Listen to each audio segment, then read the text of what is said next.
Frank, we had another good weekend of boxing. Do you want to tell us a little about that? Yeah, we had a fantastic show at York Hall. Unfortunately, I couldn't be there, but I watched it back on the box. Tony Conquest upset the bookmakers and beat Daniel Amman for the Commonwealth title. Mitchell Smith had a fantastic fight. Didn't look bad. He's standing over there at the moment. Don't make his head too big, but I thought it was an excellent performance, beating an undefeated fighter. And Well, I think we're going to be speaking to Mitchell in a few minutes, so that'll be good. yeah, so I was very pleased with him. He looked really good. Gary Kokorian had a good win. Chris Eubank Jr. made a debut on one of our promotions and fought Alistair Warren, who's no relation to me, but it's a good little win for him. Been out for a while. Chris, is that a boxer we're going to see a lot more of, and are you got big plans for him? Yeah, he'll be out again. We'll be announcing the date in the next week for him. Tom Baker had a good win, beat Harry Matthews, so I was quite pleased with him. And then Josh Leber had a win. His fight got reduced to 6-2s rather than 4-3s, and I don't think any boxer likes fighting 2-minute rounds. You can't get into your rhythm, so it's a bit of a pain in the backside. But the border control wouldn't allow the other guy to do 4-3s, so. What do you think about that rule that the board sometimes invoke, where if they're a bit concerned about a fighter, they reduce the length of the rounds, but allow it to be 6-2s? I don't get it. I don't get that at all. I think I don't see why you would do that. I think you just keep it at 4-3s. If you're not good enough to fight 4-3s, then you shouldn't be a professional fighter. End of story. If they're amateurs, the duration of the rounds they do. If you're giving a boxer a license, if he can't do 4-3s, then in my opinion, he shouldn't be licensed. Yes, I mean, for those people watching this and don't really understand what we're talking about, what sometimes happens is a promoter will make a 4-3s or 6-3s contest, and the British Boxing Board of Control will respond by saying the fight can go ahead, but because they have concerns about the boxer, he can only fight 2-minute rounds. That's correct, yeah. Any more on this show? Yeah, I think Chris Evangelou had a win. Adiz Hussain had a win. Mo Hussein's son, who I used to promote years ago, he had a win. Conrad Cummings won, and J.M. Kaur won. So all in all, it was a good night. I thought it was a good night's boxing. It's absolutely sold out, tremendous atmosphere, and some good performances there, especially from the youngsters. Who there's a couple of them I think are really going to go places. Well, I think from our last chat, we were saying that a banged-out York Hall with the atmosphere that it generates is second to none, and I think that's what the weekend showed. It is, there's no doubt about it. And as I say, I watched it back on the TV because I had a bad stomach over the weekend.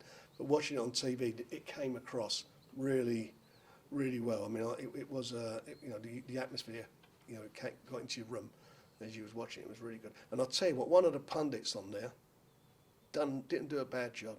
That Frank Buglioni, I think he might have a career after boxing. Frank who? Buglioni, he's a fella out of Enfield. He didn't look bad either. I thought he'd done quite well. It's nice to watch it on the TV. I mean, we watch it back afterwards, but watching it live, it was quite interesting to see the guys. And I think one of the reasons we're having a little bit of joke at Frank's expense is he's also going to be joining us in a few minutes. And how do you find the atmosphere in the Copper Box comparison to York Hall? Well, I think it's a bigger version of York Hall. And unfortunately, when the first show we did there was a lot of transport problems, and hopefully that's all been overcome now. We've now done, I think we're into our full show in the last few months. So once it's sold out, when that venue's completely sold out, that'd be like a bigger version of York Hall. It's got fantastic sight lines, good seats everywhere. The seats, which are probably the equivalent of York Hall balcony, are right on top of the ring. So I think, I think especially for this show, I think it'd be a cracker. Frank, would you like to make a quick introduction to the boys? Mitchell Smith, new kid on the block. How are you? Frank Buglioni. Good to be here. Now, Frank, you're going to be leaving us in a few minutes, but a question I wanted to ask you before you left was two rising stars, two great ticket sellers. How does the promoter build boys like this? I mean, they're obviously different stages of their career, and you look at each fight and see what you feel who you're bringing for the next one. In Frank's case, I think his last two fights, I think he's come on in leaps and bounds. He's really seemed to have matured in a lot of ways in the ring, and I'm quite pleased the way that he's taken his time there. In the early days, eager to please his fans, because bring a lot of people along. They want to look the business on the night, want to look good in front of their fans. But he's managed to settle himself down now, pacing himself, picking his shots, and wearing the opponents down, and then superb finishes. I mean, when he gets a guy in trouble, they're in trouble, and so I'm pleased. And he's not far off of jumping up quite a level, and I'm sure by the end of the year he'll have some more titles and some more belts around his waist.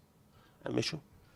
Well, you know, I've said for a long time, I think he's one of the best young fighters out there. Unfortunately, had a hand injury, kept him out the ring for a little while, which is a bit of a pain for him and for the fans. But he can fight. I mean, he had a really good win on, you know, beating an undefeated fighter on Saturday, and the way he goes about his business, you know, as soon as that bell goes, you know, he's on top of you. He doesn't give you any space. Every punch he throws a hurtful punch, and he's going places. Providing, and the same goes for Frank. And I know, you know, Frank's got his head screwed on from that point away. Providing everybody keeps focusing on what they have to do in the gym.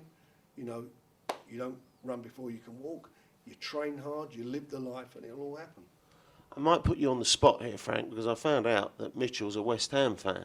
So I assume that if the Chisora Fury fight takes place, he may well be on that card. Yeah, I'm sure he will be. Well, both of them will be. You know, because if it's a London fight, they're London fighters, and they, you know, this is what it's all about. Is actually them being involved in big shows. I'm sure they get a big kick out of it, especially, you know, from Mitchell's point of view, being a West Ham fan. I'm sure he'd like to fight at their ground. Yeah, blinding.